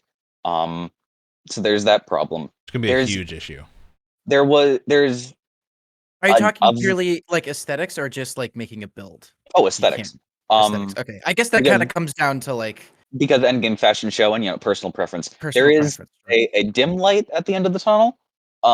This October, if I'm playing then, because that is the Infinite Forest thingy, where it's the Halloween event, and the armor that was community voted on, which was a fun little thing, is based off of dinosaurs, and it's not like overly okay. It's all scale stuff. That's insane. I love that. I'll send you guys a picture of the armor, because the armor, once again, as a complete set, they look really cool. I was still Team Monster, but Team Dinosaur armor is wicked. Right. And some of the pieces there, some of the pieces in them, not the whole set, but like the warlocks robes, hunter chest piece, really mainly the chest pieces for it. They look like a really, really nice callback to Destiny 1's design, as far as Space Knight, Space Marine goes. But it's just those, and then the rest of the stuff is dinosaur themed. And I think that you can feasibly mix and match the chest piece with other sets successfully. Okay. So, but that remains to be seen until October. Fingers crossed. Hopefully you can. Yeah. I will also say too, on the note of like progression, side quests and that sort of thing. there was always so much, and I think the transmog system is a good example of this. There's always like, okay, you're trying to reach this goal of this gun, or being able to transmog something, but there are so many steps in between that once you start doing that activity, it never like the focus goes away from your reward and it goes to like the kind of weird, complicated like 15 half steps to like get to where you're going. It becomes more about that, if that makes sense. Like it's almost like you completely forget what you're working towards just because I mean, there's most of the so many time, half steps, if that makes sense. most of the time, it's usually now just one thing, and it's an endless, mindless, painful grind. Mhm. I hate Gambit. I hate Gambit. I hate Gambit. I hate Gambit. I hate Gambit. I hate Gambit. I hate Gambit. All right. Is that your Asmongold. good with Destiny? Good. All right, Destiny and Asmongold talk officially snapped. Brett, you look like you're about to fall out of your chair in disappointment. No more. No more. What were we talking about again? The topic for this episode. Where'd the money go, Brett? Where'd it go? Where'd you hide it? Where'd our topic go? Where did the topic for the episode go? It's gone. Check his stomach cavity. Look, these are always the most fun episodes where we get so far off the rails. Yeah, where it's just... Well, we're still having a productive discussion. It's Like just, the we're just show. talking about Destiny again. Again. Because imagine how much better their financials could be if they just did it right. In a Just productive, imagine. will the pain ever end sort of discussion. What we're saying is, Bungie, hire us. That's what we're saying. Tried that before, didn't work.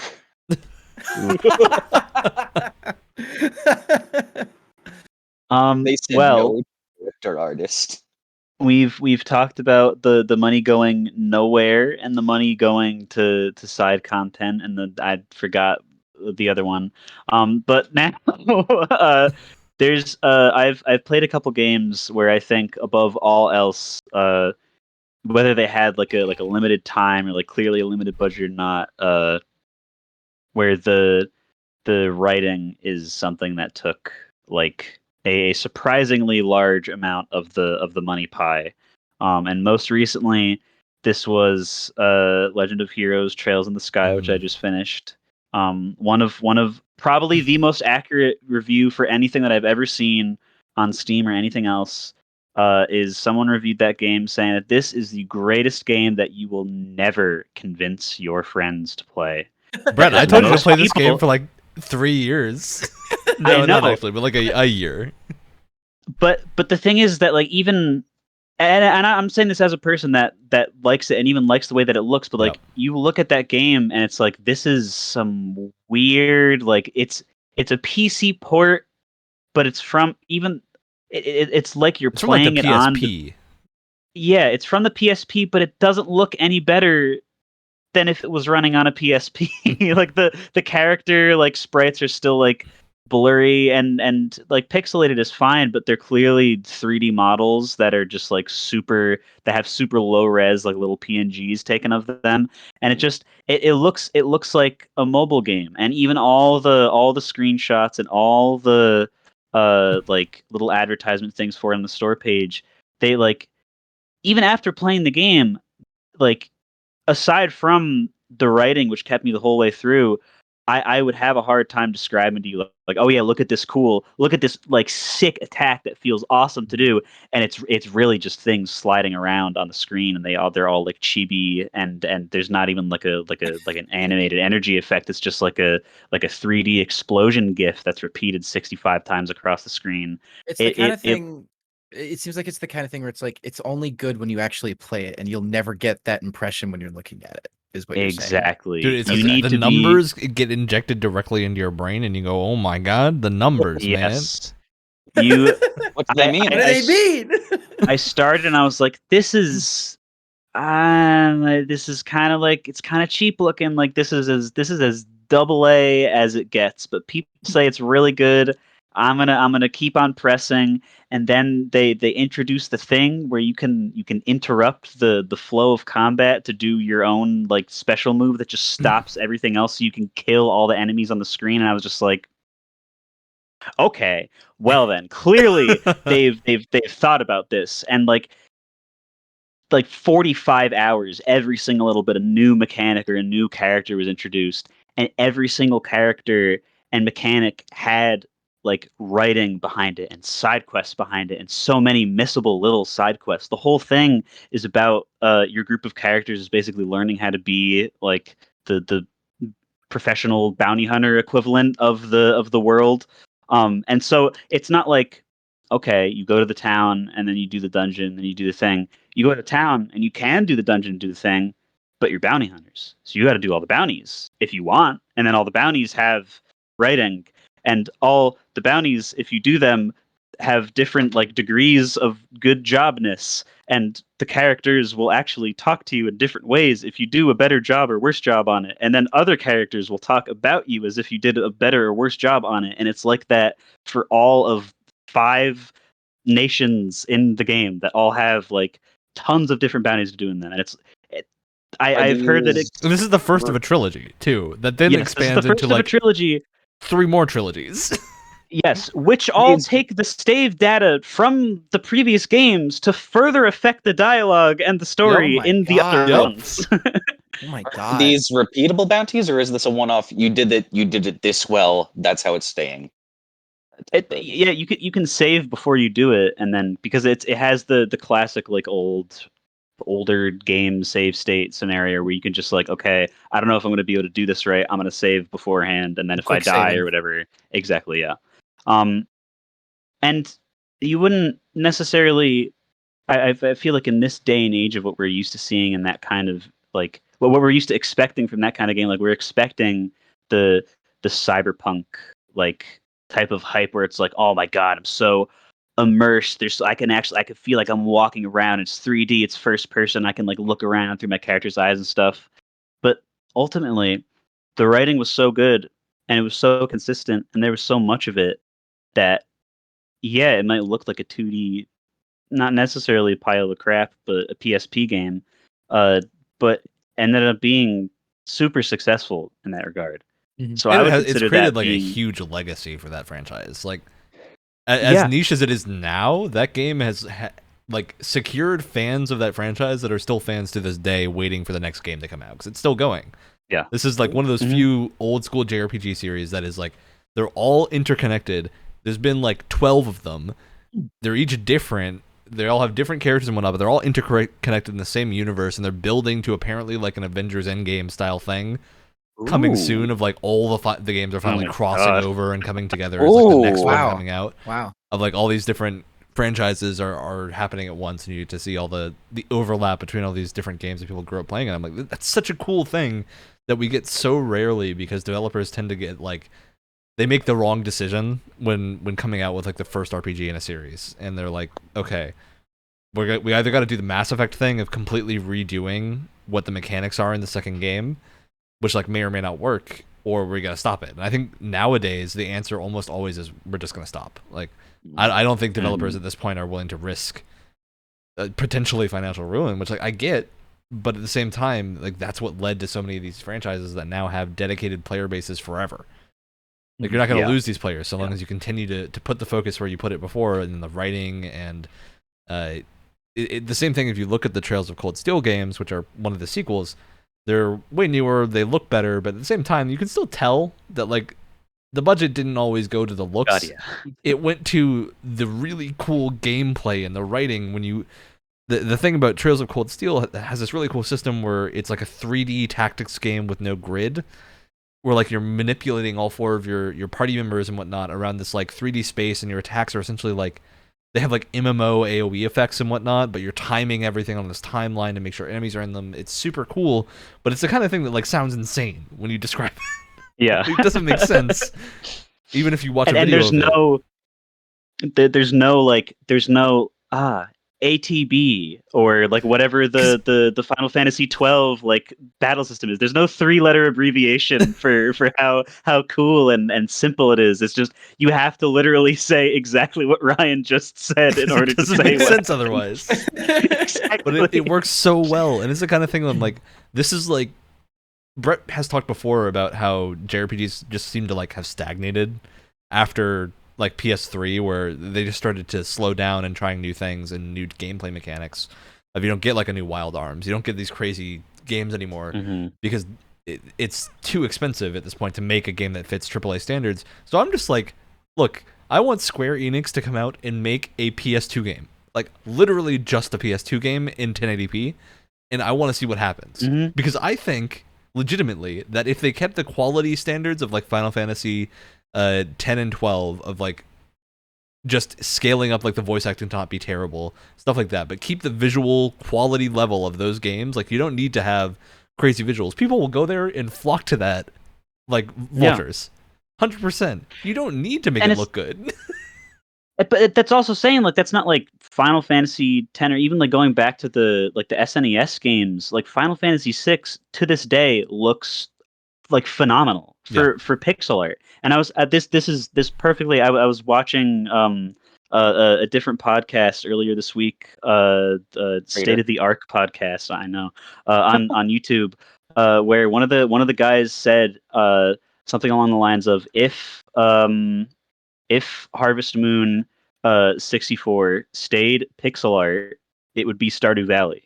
Yeah, and pretty much, if you like, you can have a world as big as like as your Witchers and your Cyberpunks that are shooting for the really, like, that specifically list, like, this is the immersive world with the millions of things that you can do in them. You can make them even bigger and better if you're not pushing for making everything look like hyper realistic, because it doesn't have to be. It's a video game.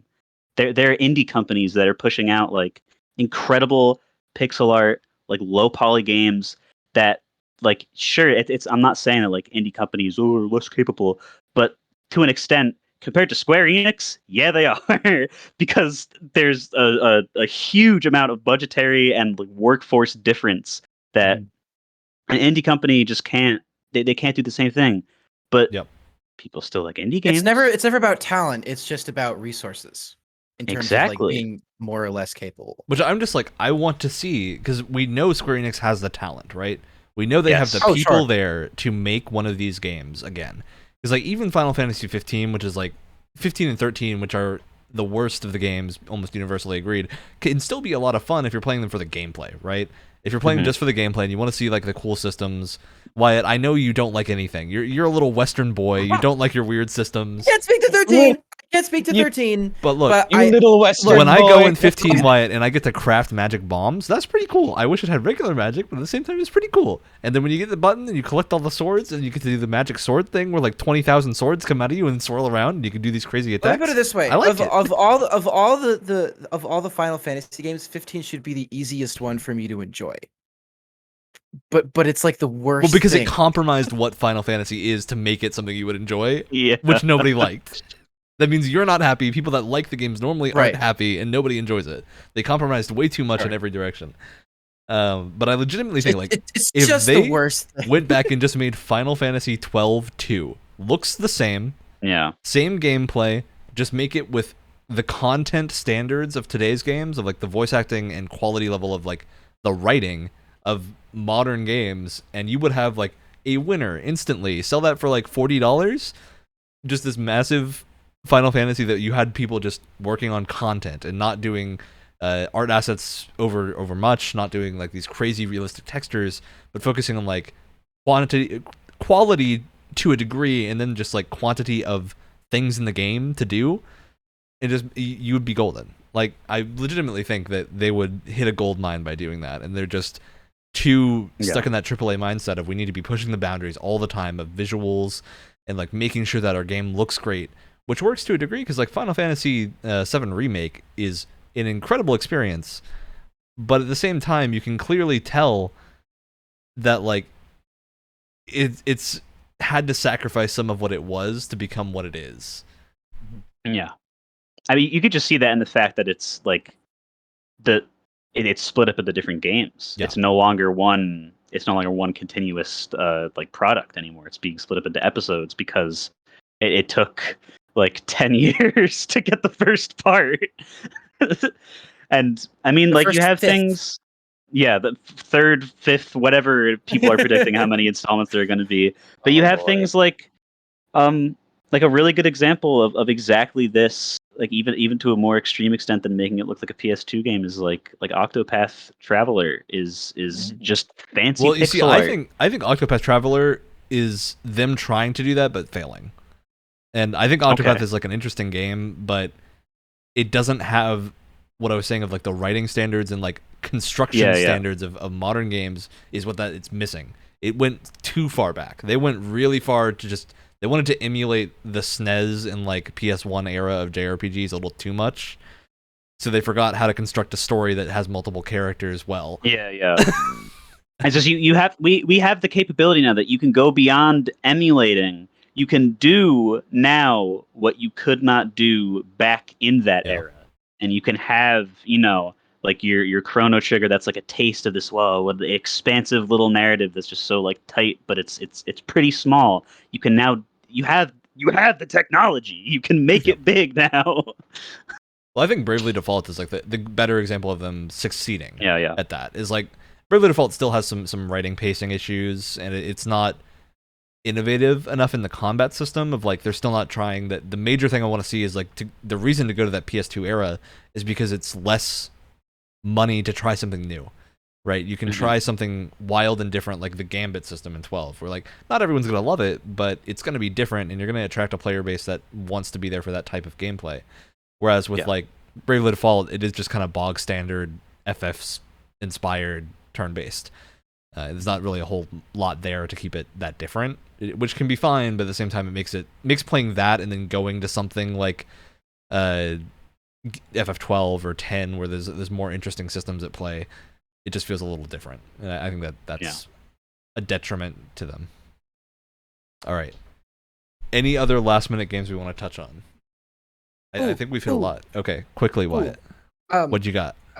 That whole last conversation kind of started with Brett talking about like writing getting the focus, right? Yeah. And as I've said a couple of times, I've been replaying Witcher 3, and I've started to notice where there are some areas that probably didn't get as much attention as the writing, right? Like Witcher 3's writing, excellent. Like every side quest has so much, either just excellent writing or has really interesting choices that you have to make. It's the kind of game where there's no clear right or wrong choice. It's challenging you morally to think like, what do you think is the best choice here? Because there's never really a clear answer, which I think makes it so interesting. Also, I'm out of focus again. And the amount of side quests, the amount of well-written side quests is like ridiculous. Like you could spend like days, you could spend weeks trying to get through all the side quests, especially if you have all the expansions, and they're all so well. There's literally just a side quest about a grandma trying to get her pan back, and it's this short little side quest. It's weird, it's kind of funny, but it sprinkles in some really interesting narrative like beats to it to make it kind of to make it a lot more interesting than a grandma needs you to break into her house to get her pan back. Like it bizarre. insanely develops the world too. It's like that's really an interesting thing. That it's really early on in the game, and so if you're someone that isn't caught up on like Redania versus Nilfgaard, it gives you a little bit of like what that war between those two factions is like if you're not really caught up with that at all. So it's a great little side quest to help you with a good bit of world building.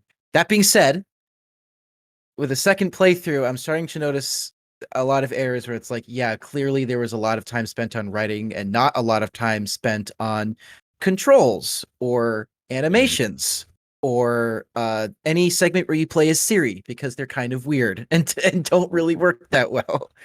Controls specifically is a nightmare in some situations. Your horse Roach gets caught like constantly on like the smallest little stone pebble that's like sticking up out of the ground. It's both clunky and like slippery at the same time is the best way to describe it. It's super awkward, especially if you're trying to do some like jumping. It's like they tried to do weighty, but they missed the mark pretty badly. It has weight, but it's also slippery. I don't like it's bizarre.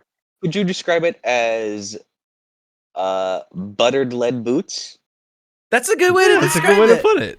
Yeah, actually. Oh my god. And then there was a lot of effort going into like facial animations, because the other nice thing too is that every dialogue sequence feels like it's like a handcrafted like camera angle. Like there's no like really standard like shot reverse shot. Everything has like sometimes it's that, but other times they sneak in these interesting angles of like people talking to each other, and you can all tell that they've had like a slight personal touch to them. And again, when you consider how many side quests there are, it's kind of amazing.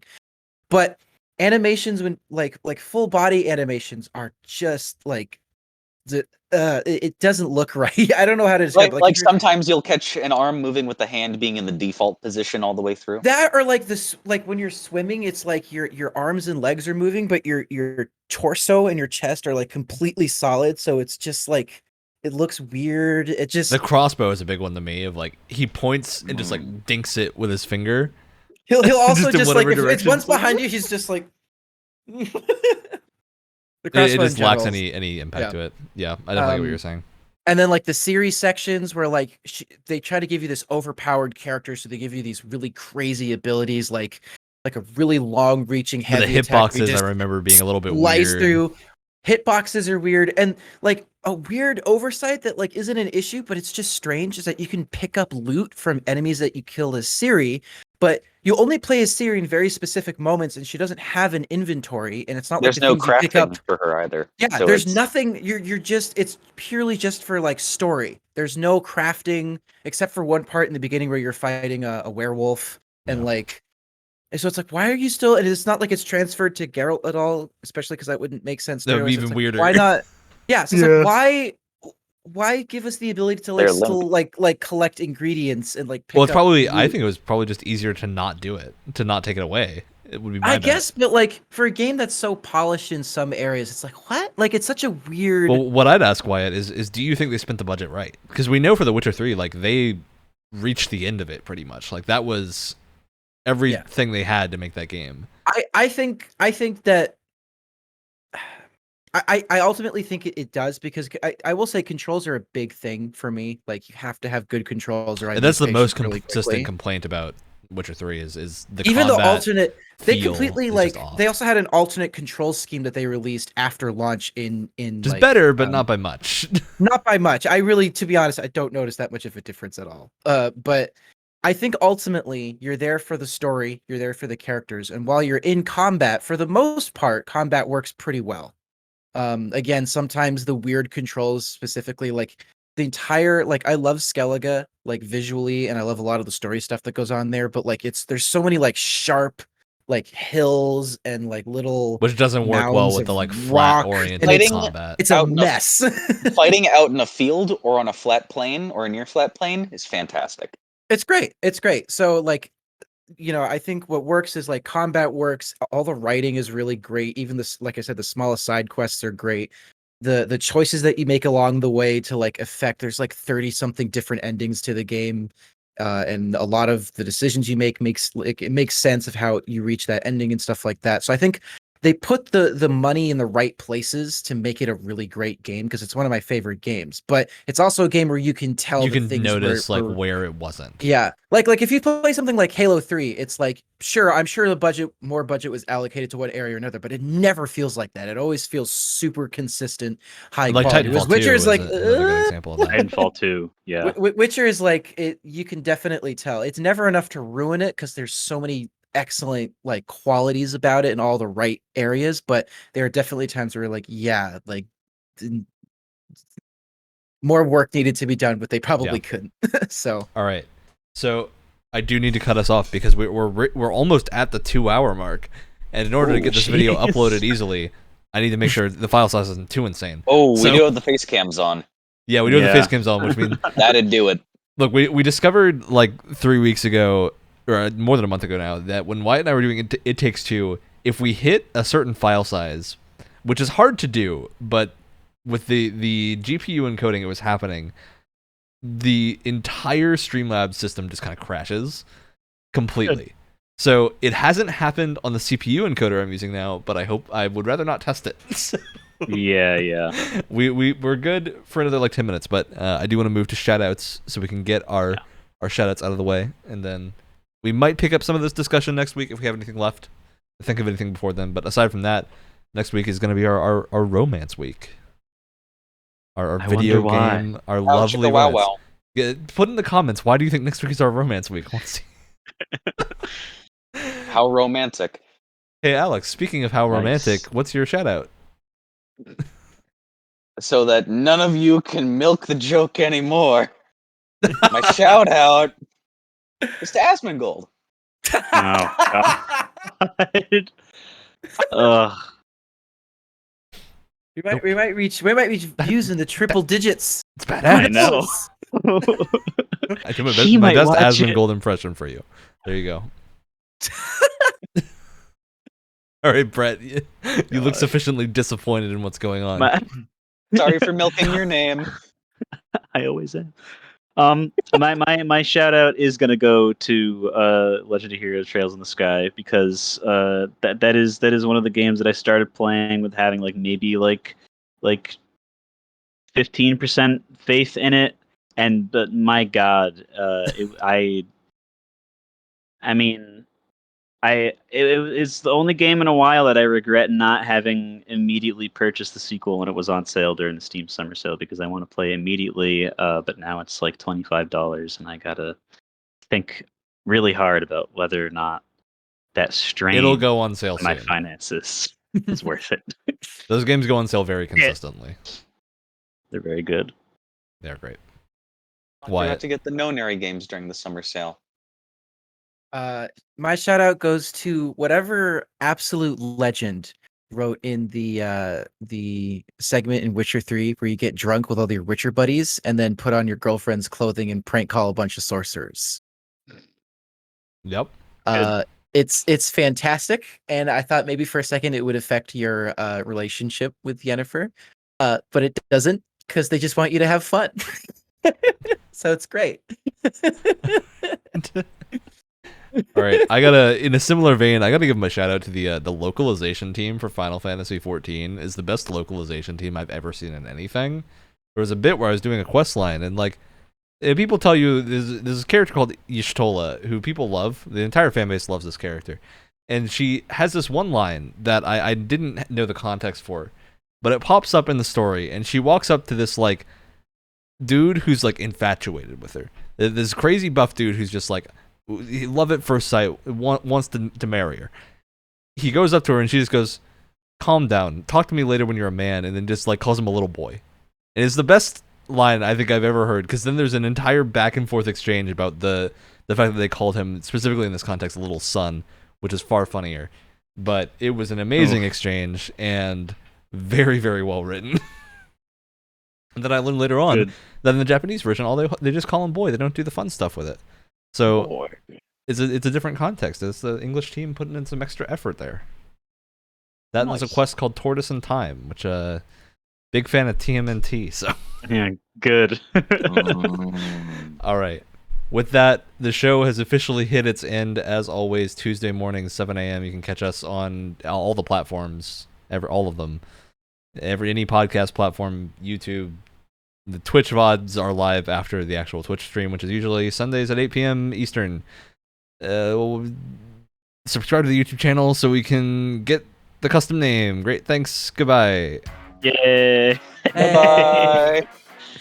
Does anyone want to throw in the name one last time? There we go. That udder is dry. Brett, for once in our lives, Brett and I were on the same we're on the same wavelength here.